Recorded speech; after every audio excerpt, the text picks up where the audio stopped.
За манай торгуудууд нялх хүүхдийг одоо хилд орох үеэс нь эхлээд сайхан хурц хэллэгтэй цэцэн цэлмэг өгтэй болгохын тулд ардын уламжлалт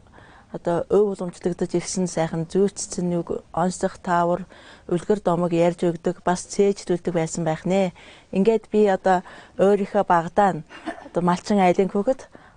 хоньныхоо хотон дотор ингээд биднэрт ээж адаа маань зааж өгсөн нэг сайхан жороо үгийг хэлье гэж бодож байна. За ингээд хончин 2 кв хотондаа хорох цацжээ. Цацаагийн цагаа намдаа налаа кэрийн кэр өндрийн өвхө чулуунаа сохор дэлдэгийн дэлгэн хошууна 2 метрийн мянган сайрын сайр Монголын модон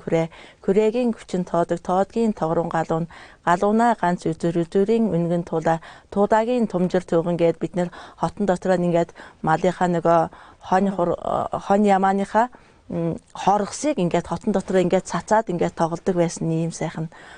жороо үгийг бид нэр ингээд би багадаа чийдэлжсэн учраас одоо сургуульд орохоос урд бид нэр энийг бидний ээж аав одоо хүүхдүүдэд ингээд чийдлүүлж өгсөн.